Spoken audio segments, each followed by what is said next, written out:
Hello and welcome to Dongamat channel, where today we're going to be hacking some vines with a Bowie knife, and I shall expound upon a revelation, an epiphany of sorts.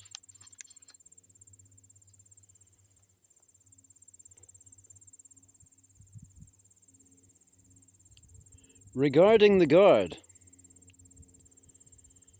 See, I always thought that the guard was kind of got in the way, and it's there for parrying when you're having a combat duel kind of thing, wherein for a kind of a bush knife out and about doing your slashing work or whatever, it's just going to get in the way. It's going to hang up. It's going to if you get bushcrafty, it's going to kind of prevent you from doing certain kinds of grips. You want to cut the cord. Now you can't grip it this way.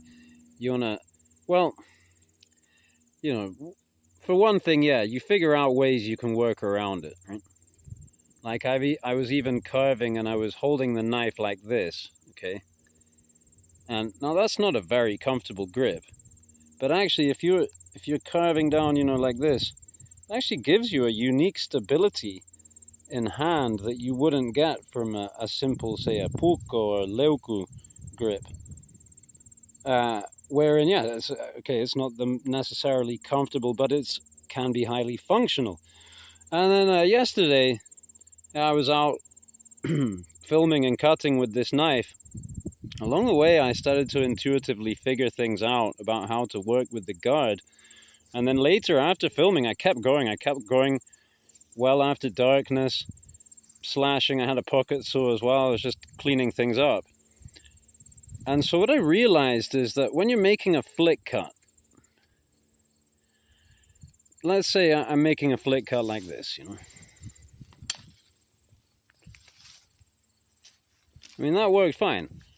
But if I put my index here, I feel like that actually gives me an even better, tighter kind of flick, It's not very comfortable on your index, but it's actually, with this design, it's okay, Some guards are very skinny and, maybe a little harsh on the edges and stuff. This one's okay. Down here, it's really nicely rounded.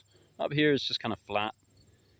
Could chamfer here a little extra, I suppose. But, I could get the finger in there. Also, that's the question, is do you have enough gap here to work with that? But I realized that is a thing, right? And then I realized that if let's say I want to make a cut this way, let me find something like over here. Yeah. Let's say I wanted to come in this way, because it's all dependent on what's going on, right? Can I not use the thumb here or like that as well? And here, definitely, like this. You get that little flick there of the guard, right?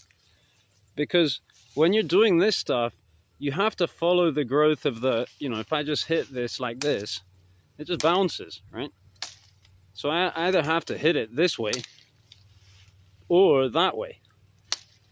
And that way can be harder, it can be easier, it all depends on where the support is coming from, See how that's just not working, it's just bouncing off. And that's another thing, once you start to fray them, then they don't want to cut properly. Now instead of just swinging once, you're swinging like 10 times, especially with, beech branches and stuff like that. So with the smaller knife and the smaller space and so forth, it's all about being able to accelerate, right? So if I send a little impulse from my foot, travels up my body like a wave, right?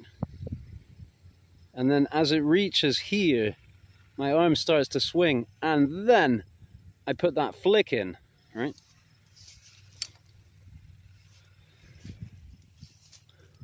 So, I mean, I'm obviously in the process of rediscovering, right? I don't think that I learned about this necessarily from watching the knife tube or whatever. Maybe I picked something up semi-unconsciously or whatever.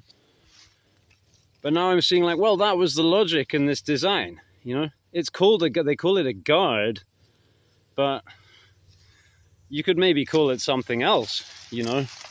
You could call it your front lever. I don't know.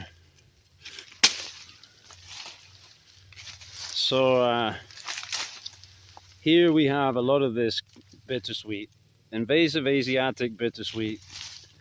We also have grape. So again, if I just come in here with a machete or a strimmer or whatever, that's going to kill everything.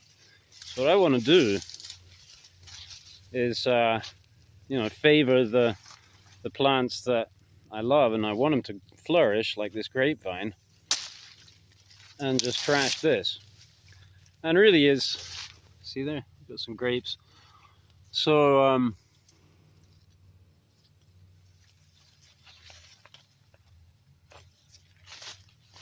yeah, the thing really to do is to get down there. Once I've carved myself enough of a path, then I can, man, this is a one-handed nightmare. Okay, no, it can't be that hard. It's got to be a way.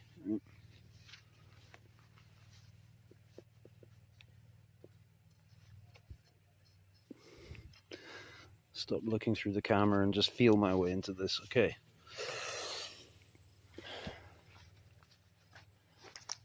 See, then we can get in here with these.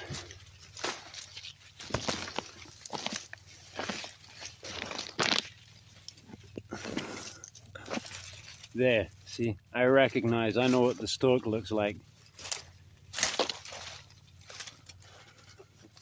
Yeah. And then, you know, the deeper you can get in, oops. See here, we got a birch tree. You wouldn't have known there was even a birch tree in here. This is a vine.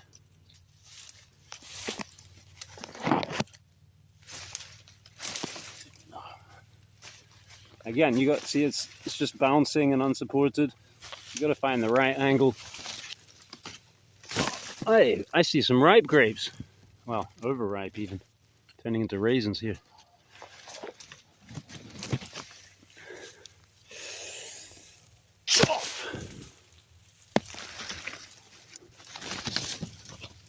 Yeah, total tangled mess in there. So, yeah, I like to take a multi-bladed approach. Let's take a quick look at this. JB Stout design Sparrow, OEM'd in China by Riat, I believe.